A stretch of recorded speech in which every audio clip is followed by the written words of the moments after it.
talk about practices since you've been back from break. How they're going? Well, what we did this week was we put in pressure, put in our pressure. And what that does is it makes practice really sloppy. And today we got pressed, not hard, but just enough to have to score against it. And again, what happens is you attack the pressure, you break pressure, and then you never get in any of their offense. And I got it all the way up into the low 30s before we ever run a play. And I hope they learned through that lesson about taking better care of the basketball. I mean, played hard and aggressive, and it was fast and great day conditioning-wise.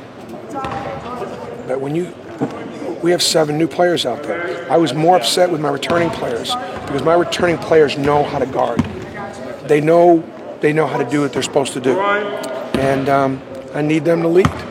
And I got to get our returning players to be more vocal and like Taj Shamsuddin makes everybody better. I need Sim and T.J. Lang and Devin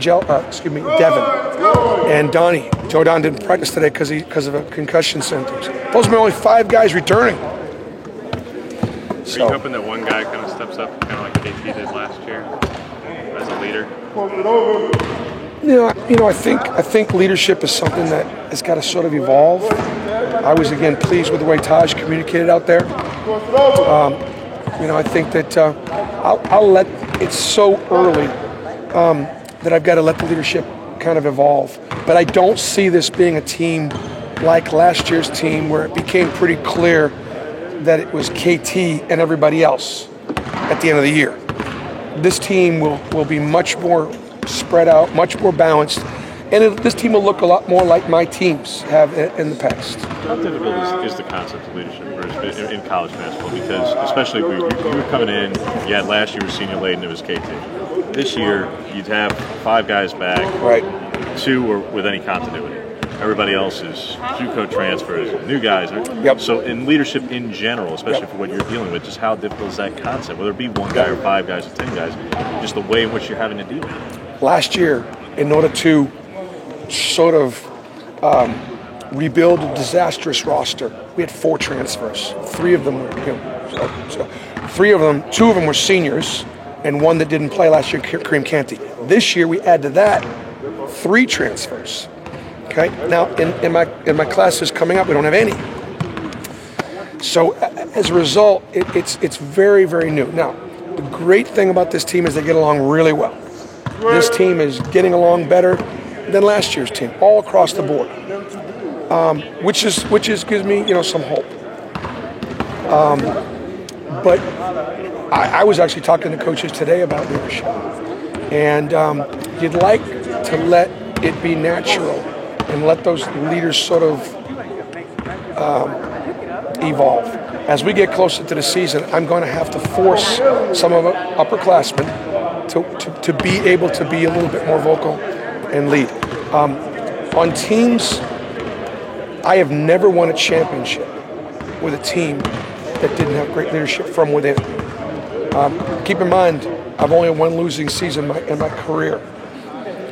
I've had years where we won 20-plus games and didn't have very good leadership and didn't win championships. So the leadership's got to come from within. But after, this is now in our 3rd week, we still have some time. Anybody over the last week, a player that you've seen improve a lot over his first couple of weeks? Well, I mean, it didn't take a rocket scientist to see what Danjel Purifoy is capable of doing. And so today he played on the scout team, and he was terrific. And so that would be a little bit better performance than what he's had.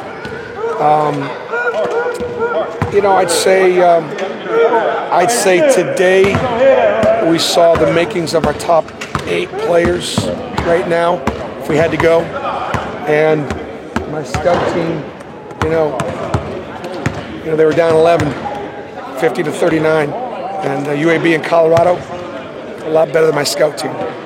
Basically have to figure out that 3rd spot between Dunnins, Lang, and Bryce, basically in that number 3 spot. Yeah, Dunnins, Lang, Bryce, it could be Danjel. If it's not, then, Kareem and Taj could also play the position, but right now those are your 5 guards: Kareem and Taj, Bryce, T.J. Dunnins, and T.J. Lang. Those would be your 5 guards that would play those 3 positions.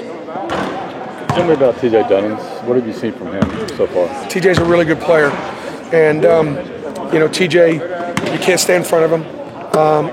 He might lead our team in assists this year. He can break the defense down. He's a hard worker.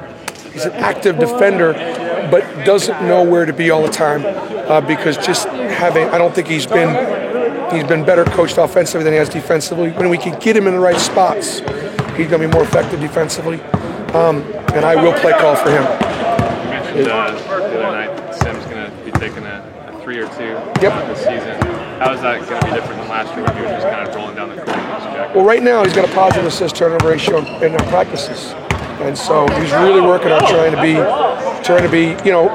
The problem with Sim's turnovers is they're so glaring. 1 looks like 6, and they're not. It's 1. And so, right now he's got a positive assist turnover ratio. So, and there are certain 3 balls that he can't take. Take him in the trail, take him on inside out. So he's getting there. Players are ready. Last one. Horace Spencer, what have you seen from him so far? Horace is a very active player. Horace is a pleaser. He wants to please. And so he's still, again, because he's new in the system, he's still spending a lot of time trying to think of where he needs to be. I think the other thing, too, is being a high school inside player, with his length and his size, Horace was able to erase any fundamental defensive mistake out there because he just sort of stand around and just go block your shot or get a good rebound or intimidate you. That's not going to happen at this level. And so he needs to learn how to cover. And so Horace is going to make a lot of progress. He's got a lot to learn. But he's a great dimension. But, it's true. Our young guys they're freshmen. I mean, Bryce Brown can really shoot the ball, but he is a freshman, and he makes mistakes. So you gotta take the good with the bad and the ugly. Real quick, Pearl Jam, do you have an outfit picked out for Thursday?